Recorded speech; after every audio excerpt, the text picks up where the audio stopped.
Hello, screenwriters. Welcome back to the channel. This is episode 2 of the video series that I'm doing where I document the making of my feature film called Taste. Now, in the last video, I went through the characters and the log line. In this video, I'm going to show you the treatment. Yes, as you could see, it's been a while since I posted a video because I've been hard at work working on treatment. And I can't start the actual script without the treatment.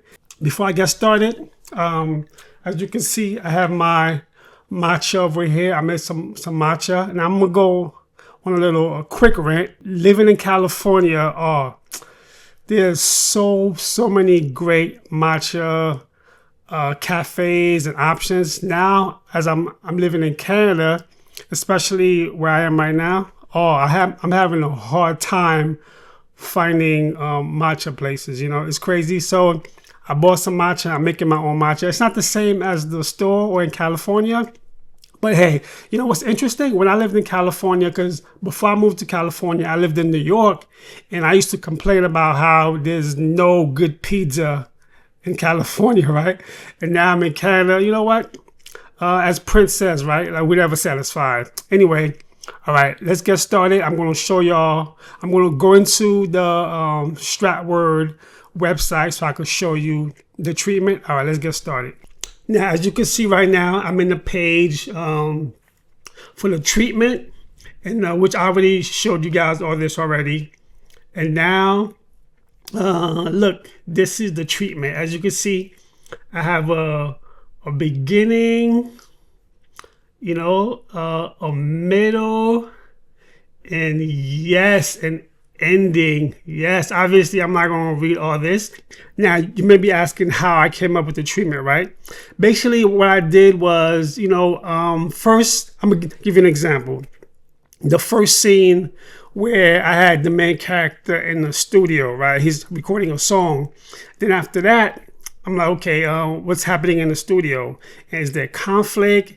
And then I build off of that, right? And then depending on what happened in that scene, it goes on to the next scene. Now, every writer has their own way of writing, but for me, I just like come up with the scenes. Basically, I base the next scene on the previous scene, if that makes sense. All right, now, as you can see, that's the treatment. And one cool thing, you know, that I could do, like if I wanted to, I could download all this data. Now, once I download it, I could view it in a PDF format. Let me show you. Yep, so this is how it looks. I downloaded it from the Stratword website. And as you can see, everything is in one page. All my log lines, all my characters, all my character bios, and then finally the treatment, right? Now, what I like to do is I like to look at the treatment, and when I start writing the script, basically I just go line by line, right? Whatever's on the treatment, I make sure I follow that blueprint. It really helps me write the screenplay in a great way. Now, obviously, a lot could change from the treatment to the script. Like example, this is the scene that I told you about earlier, right? Our main character, Zion, he's in the studio. He's having a hard time coming up with a song. So this is the scene over here. Now, when I go into writing the script, I basically take this exactly how it is, and I change a few things here and there. And obviously, the treatment has no dialogue, and then I add the dialogue. In the last episode, I told y'all how I was trying to come up with 10 victims and 10 songs, because the album that the main character is working on, he's like obsessed with Nas' album Illmatic. For those who know, that Nas album Illmatic, in my opinion, is the greatest hip-hop album of all time. It could never be duplicated, in my opinion. And Zion, being a huge Nas fan, he's trying to do what Illmatic did, was like, there was 9 songs on Illmatic, right? All 9 songs are incredible. That's his template. Now, as mentioned before, Zion, he's a cannibal, and how he's able to create those songs is by eating people. And so he needs to find 9 victims for 9 songs. And I'm going to show you right now how he came up with the victims and also the names of the 9 songs. All right, here we go. Now, as you can see, this is the document that I made. If it's green and highlighted, that means I'm done. And okay, so as you can see, this was a note for myself. Come up with 10 victims Zion kills and why he killed each victim. Buffalo Bills gathers victim. As I mentioned before, I watched Silence of the Lambs as inspiration. All right, victim number 1 is a crazed fan. This fan has been following Zion's underground career for years. Okay, why did Zion decide to kill this fan? Zion was going through a state of depression. His depression led to him craving human flesh, but this time he didn't have his adoptive family or anyone else to help him fight this craving. This is also the moment he discovers that consuming human flesh gives him this creative superpower. So this obsessed fan was this catalyst for him to start creating this album. By killing and eating this fan, he realized it gives him this creative supernatural power, which leads him to try and replicate what he just did with this fan. All right, and victim number 2 is an internet troll. This troll is especially mean, not so towards Zion, but more so towards his good friend Michelle. This troll always leaves hateful comments on Michelle's podcast, borderline threats of harming her. Why did he kill and eat this victim? He did it to protect himself, but truthfully, it gave him another song. Victim number 3 is this music manager. This manager has been mismanaging Zion's career for years. So many missed opportunities, and furthermore, he's been taking an unfair cut of all Zion's club proceeds. Why did he kill this manager? Long overdue. He is now more useful to Zion dead than alive. It's time for new management. And the new management, he decides to talk to Michelle to see if she can manage him. Victim number 4, a whack rapper. This is the guy that books most of the clubs around town. Zion feels that this guy is an embarrassment to the art form of hip hop. 99% of the time, he can't understand what this guy is rapping about. Why? He did this to eliminate his main competitor in order to get more recognition. All right. Victim number 5. Victim number 5 actually is a character that I'm currently writing. I'm having so much fun writing this character. Let me tell you who this character is. He's a city councilor. Now, this counselor is out to make a name for himself by targeting hip-hop, specifically pushing laws to restrict U.S. hip-hop artists from entering Canada. Why does Zion want to kill this person? Zion's favorite rapper, Lil Yoga, plans on doing a show in Canada next year, and this will be the moment he will go. This will be the moment he gets to meet his idol and possibly be the opening act for him. If these anti-hip-hop laws pass, this can derail Zion's career in a major way. Obviously, he has a self-interest by killing this counselor. He's kind of like killing 2 birds with 1 stone. By killing this counselor, it gets him the creative power to make this new song, and also it leads a pathway for his favorite rapper, Lil Yoga, to enter the country that sets it up where he can open for his favorite rapper. All right, victim number 6. All right, and the next few songs 6, 7, and 8, Zion decides to implement the 3 elements of hip hop. Obviously, there's 4 elements of hip hop. MCing, b-boying, DJing, and breakdancing. Right? Obviously, Zion is an MC himself, but he wants to channel the other 3 elements. What he does, he's sick. He decides to target a DJ, a breakdancer, and a graffiti artist. He feels that if he eats and consumes them, he'll be able to basically be the all great hip hop being. Yeah, he's going a little crazy right now with his killings. All right, victim number 6, a local DJ. Michelle takes Zion to this party. Michelle takes Zion to this gritty underground spot where this very talented young DJ is performing. This DJ reminds Zion of the legendary DJ Scratch, EPMD's DJ. The way he spins the record, a lost art form in front of him. Why? He wants to absorb the second element of hip-hop, which is DJ, as mentioned. Victim number 7, a breakdancer. Zion takes a trip back home to see his parents, but to also visit the stomping grounds where it all started for him. The playground where he developed his skills in the hip-hop cypher. However, he's not really interested in the circle of rappers. He's more so interested in the small circle of breakdancers. This one older guy is amazing. Zion remembers him from his younger years. Why? Again, wants to absorb the third element of hip-hop. Victim number 8. A graffiti artist. The most famous old school graffiti artist from the Bronx is a special invited guest at this art gallery in Toronto. Zion makes a special visit to this art show and befriends the artist. Why? He wants to absorb the fourth element of hip-hop. This is the closest he will ever be to the origins of hip-hop. This graffiti artist was around when Kool Herc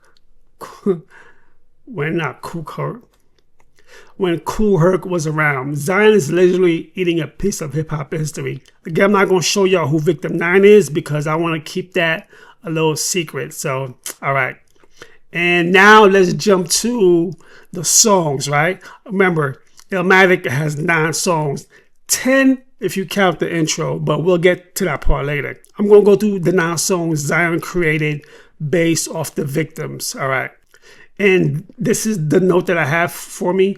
Come up with the titles for the 9-track debut album from Zion. Listen to Illmatic as I'm doing this to get inspiration. Each victim has a purpose for the album. Yes, I was doing research, listening to Illmatic, or I was in the zone. Now, as you can see, I skipped over track number 1. As mentioned before, in Illmatic, track number 1 is not an actual song. It's an intro, which I get to that in a little bit. The first song, which is track number 2, it may get a little confusing, but please bear with me.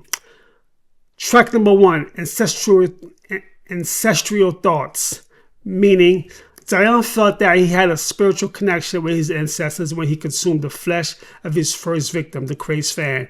This song is him talking to his ancestors while thanking his first victim subliminally for his sacrifice.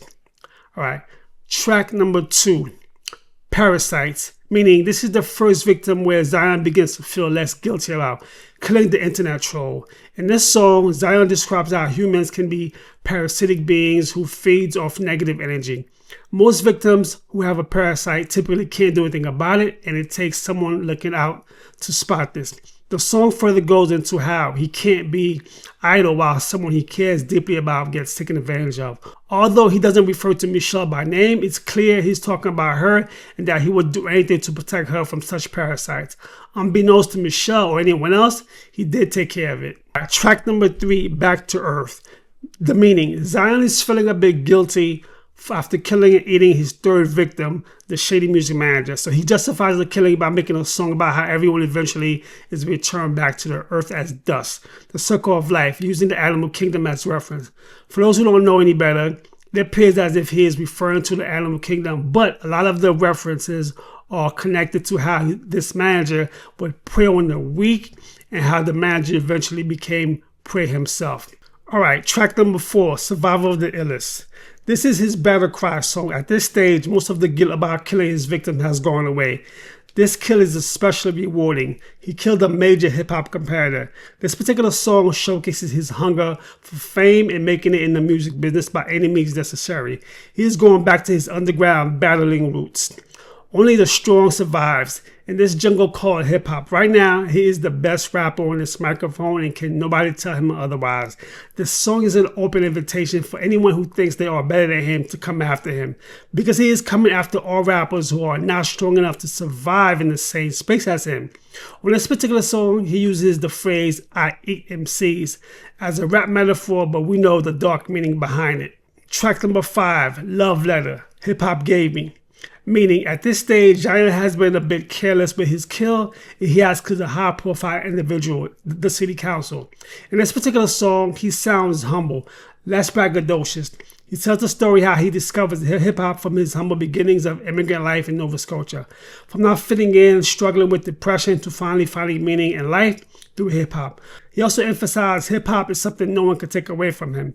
Him and hip-hop are inseparable. Also, he doesn't come out and say he would kill for hip-hop. He alludes to it, which is why he ended up killing the council member.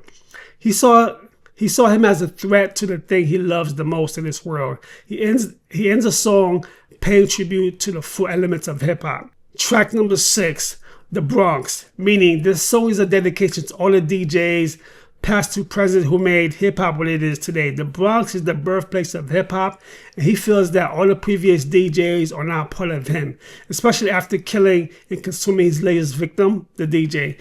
He has a bit of fun with this song. He has split personalities. One voice has the MC and the other voice has the DJ. The MC is telling the DJ he would not exist without him, but ultimately the DJ wins the battle and the song ends with him showing much respect to the DJ.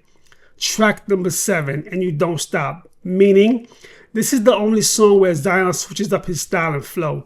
This song is a homage to how the old school rappers used to rap. It's also a nice catchy beat where people can break dance to. It's a very risky and experimental song, but somehow Zion makes it work. In his mind, this is the type of super creative power that he can only get by consuming his victims. This latest victim, a legendary breakdancer, was the perfect recipe needed to make this record. Track number 8, Art History, meaning Zion flexes his art history muscle, going back in time, naming a lot of favorite artists from Vincent van Gogh, Leonardo da Vinci, Claude Monet, Michelangelo, Salvador Dali, Rembrandt, Pablo Picasso, and Andy Warhol.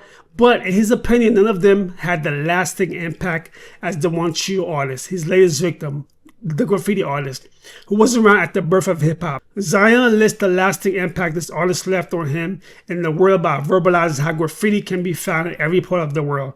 By killing and eating this legendary artist, Zion feels that he now has the ultimate connection to hip-hop. This song feels religious in nature. And track number 8, again, I'm gonna not show because I want to leave some secrets. All right, those are the songs and the victims. And now I'm going to show you how I started writing the script. I'm going to show you the first page of the script based off the treatment that I have. All right, let's go into my screenplays. All right, let's go into, where are you? Right here. Taste. All right.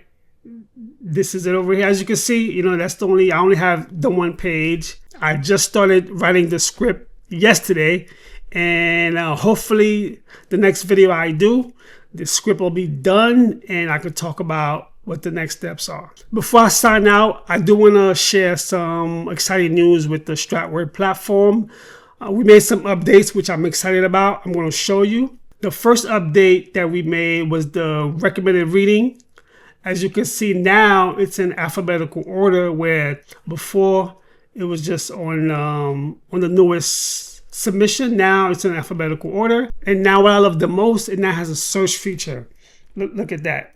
You can type in, look. And then the next thing I want to show is we have a writer's room and a script exchange.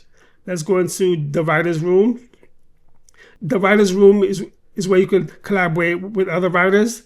Let's say, if you wanted to, collaborate with Marcus, you could just send him a message. Now, right now, there's not a lot of people on board, but I'm hoping, I get the word out and we get a lot more. So that way we could just build a community of writers and just share screenplays and give each other feedback, which leads me to the next feature I want to talk about, which is the script exchange. Now, the script exchange is where you could submit a script, right? If you have a script that you want people to give you feedback on, you could also give others feedback. Now, I'm not sure if y'all remember Coverfly X. Now, I love that platform, right? But, it doesn't exist anymore. So I wanted to fill that gap. And this is a great way to share your screenplays with other writers, get feedback on that screenplay, and leave feedback as well. Now, it's on a token basis. Basically, you gain tokens by reading screenplays, and you could use those tokens to submit your own screenplay. So yeah, I'm excited for it. All right, that is it for this episode of documenting my next film project called Taste. And also, if you know any good matcha places, make sure you let me know in the comments where I can find some good matcha, because yeah, it's not bad. Anyway, thank you again for watching. And remember, join the writers community on Stratword, write your screenplay, exchange screenplays, and I look forward to sharing the next steps of writing my next screenplay. Fade out. Brainstorm, break it down, make a dream, create a scene with Stratword. Stratword, Stratword.